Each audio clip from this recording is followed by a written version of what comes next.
And as far as somebody saying they're Wahhabi, that's haram to even say that. Do you know why? Who knows it's wrong to say that? Why? Why? That's the name of Allah. Al-Wahhab. Is it? Is that the name of Allah? Do you not remember I was just talking about in another section, don't make fun of Allah's names? And you're calling somebody a Wahhabi? You can't say it about yourself, and you cannot say it about somebody else. Because it's Allah's name.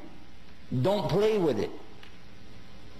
And by the way, the people who played with that were the enemies of somebody, but they didn't want to call him by his name, his followers by his name, so they called it by his father's name.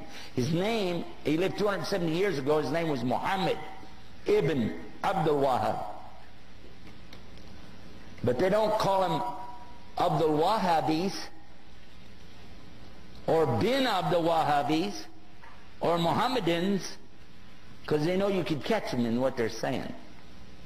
But these were the enemies to this particular scholar and his teachings.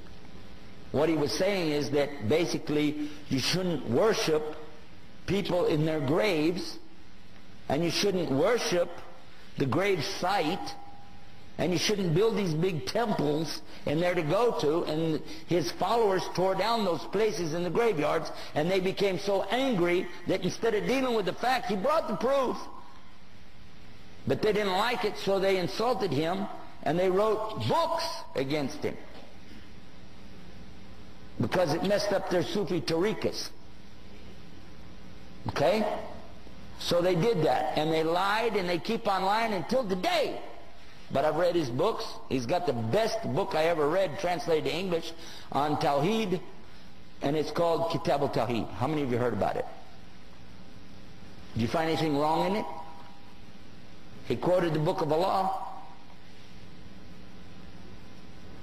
And they can't argue with that, so they just said a label, Wahhabi. What really happened over 200 years ago, there was a student of knowledge who memorized the Quran when he was not even a teenager yet.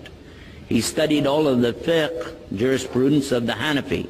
Then he began to study others, and his father, who was a scholar, told him to stop. Just stay with what we have. He said, I want to learn the others. His father almost disowned him because of it. It was very upsetting. You know, don't do that. But he wanted to learn all of it so he could understand, and he began to learn quite a bit. He became convinced that he needed to learn more, and he discovered through this learning that the people of his time were making a grave mistake. I used the right word too, because they were worshiping at graves. They were literally going to graves and calling upon dead people to help them. Righteous people, good people, but they're dead. And even if they were alive, what could they do? We could only make dua for you. Nobody's got any magic. You ask Allah to solve these impossible situations, and He can do it. And that's what he was telling the people. And some of those who were making money or getting good position in the community out of these grave worshiping deals took exception to his group, because they came in and kicked over all of these monuments on these graves. And of course they had no evidence to support what they did, so instead of dealing with the rationale of, why don't you look at what you're doing is wrong, instead they labeled his followers as Wahhabi. Why? Because they couldn't call him by his real name. His name was Muhammad, and they would have had to say they're Mohammedans.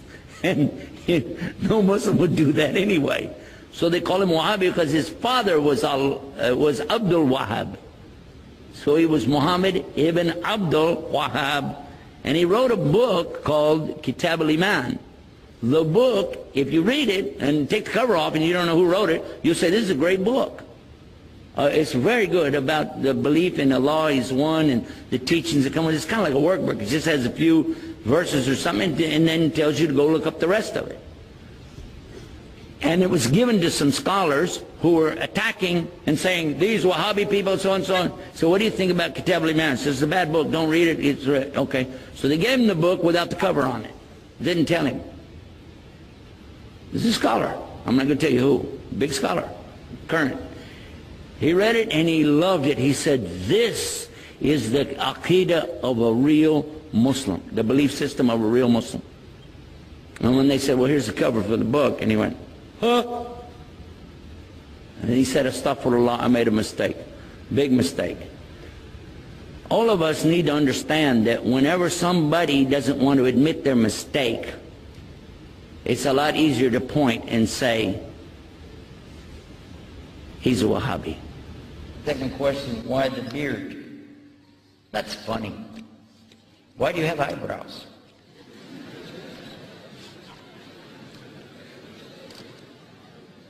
Allah put it there. Are you asking me why I don't shave it off? Why don't you shave off your eyebrows? Why? If you're going to say, well, because everybody does it, well, now that's always a good reason to do something, isn't it? If everybody else does it, that's your excuse. Huh? What do the majority of the people of Melbourne do on Friday night?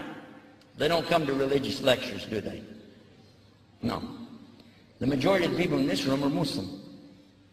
The majority of the people that we invited to come, the non-Muslims, saw fit to do something else. And most of them are going to have a hangover tomorrow because of it. Am I right or wrong? So the most of the people in the world today, in the free world that I know about, get drunk, waste their money, and act like fools on Friday and Saturday night. So is that an excuse that I can go do it too? Is it? So when you cut your beard off, why'd you do it? Why? Did Rasul Sallallahu tell you to cut it or let it grow?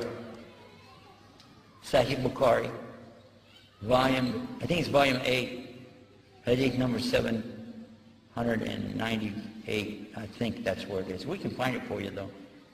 Let it grow. Leave it alone. Let it grow out and cut this. That's what it says in the hadith.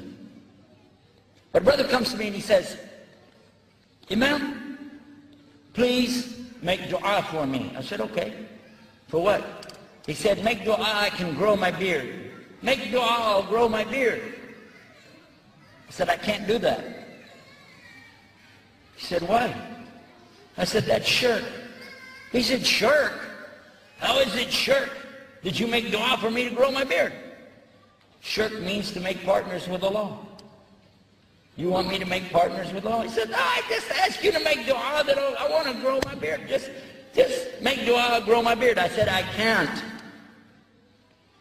Because it is Allah who grows your beard, not you.